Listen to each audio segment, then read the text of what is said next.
दोस्तों, क्या आप मैनेजमेंट में कहे जाने वाले Pareto principle, law of vital few या 80-20 रूल के बारे में जानते हैं? नहीं? चलिए मैं इस नियम के बारे में आप सभी को बताती हूँ।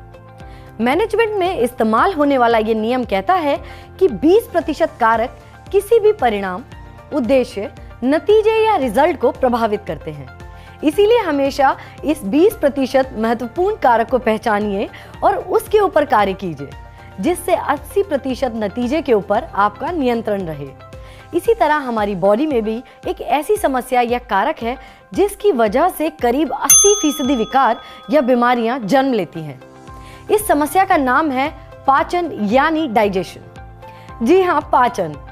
हमारा डाइजेशन जो हमारे भोजन में से शरीर के लिए जरूरी पोषक तत्वों का अब्जॉर्प्शन करता है और गैर जरूरी पदार्थों को शरीर से बाहर निकालकर शरीर को स्वस्थ रखता है। ये शरीर की सेहत का सबसे बड़ा कारक है। क्या आप जानते हैं, हम जो खाना खाते हैं उसका पाचन अगर ठीक से ना हो तो क्या होगा? दोस्तों, अगर खाने का पाचन ठीक से नहीं होगा तो आपका डाइजेशन सिस्टम पूरी तरह से ठप पड़ जाएगा। और जब आपका पाचन सिस्टम सही नहीं है तो फिर आप चाहे कितने भी हेल्दी न्यूट्रिशनल फूड खा लें, सब बेकार है। सीधी सी बात है, अगर हाजमा दुरुस्त नहीं है तो पोषक तत्व भी शरीर पर असर नहीं करते और आप हो जाते हैं पूरे या आधे बीमार। जब भी हम डाइजेशन के बारे में बात करते हैं तो ज्यादातर स्टमक, लिवर, छोटी आंत और पैंक्रियास की ही बात करते हैं, क्योंकि भोजन का पाचन और अवशोषण इन्हीं अंगों द्वारा किया जाता है। आपको शायद ये जानकर हैरानी होगी कि इस डाइजेस्टिव प्रोसेस यानी भोजन के मुंह से लेकर छोटी आंत तक के सफर में लगभग 6 से 8 घंटे का समय लगता है।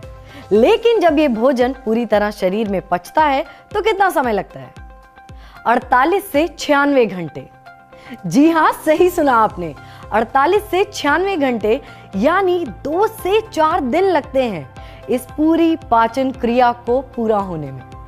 अब सवाल उठता है कि छोटी आंत द्वारा भोजन के अवशोषण के बाद बड़ी आंत में ऐसी कौन सी प्रोसेस होती है जिसमें 2 से 4 दिन का समय लग जाता है? दोस्तों, बड़ी आंत में ही सबसे महत्वपूर्ण काम होता है। यहाँ अनडाइजेस्टेबल फूड को मल में बदलकर शरीर से बाहर निकाला जाता है। दरअसल इस प्रोसेस में अनडाइजेस्टेबल फूड से पानी और इलेक्ट्रोलाइट्स क्लोन या बड़ी आंत में रीअब्सॉर्ब होते हैं। बचे हुए मिनरल्स और विटामिन्स का अवशोषण होता है, गैस का एक्सचेंज होता है और इसके बाद लास्ट में undigestable liquid food waste semi solid waste का आकार लेकर मल के रूप में शरीर से बाहर निकल जाता है। इस अनडाइजेस्टेबल फूड का टूटना और उसका मल में बदलना भी एक जटिल प्रक्रिया है। लेकिन क्या आपको पता है इस पूरी प्रक्रिया में सहायक की भूमिका कौन निभाता है? वो है गट इंटेस्टाइनल फ्लोरा, अर्थात असंख्य लाभदायक बैक्टीरिया जो गट यानी आंत में फलते फूलते हैं, जो फूड वेस्ट को तोड़ने और मल निष्कासन में मदद करते हैं।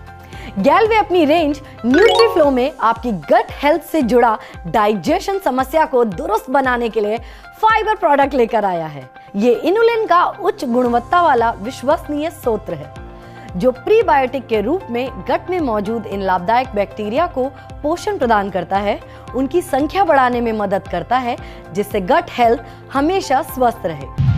स्वस्थ बैक्टीरिया की मात्रा बढ़ने से पाचन, इम्यूनिटी और शरीर के स्वास्थ्य में सुधार होता है। इनुलिन एक घुलनशील फाइबर है जो कार्बोहाइड्रेट की एक विशेष श्रेणी है जिसे हम फ्रुक्टेन या लॉन्ग चेन फ्रुक्टोज मॉलिक्यूल्स कहते हैं।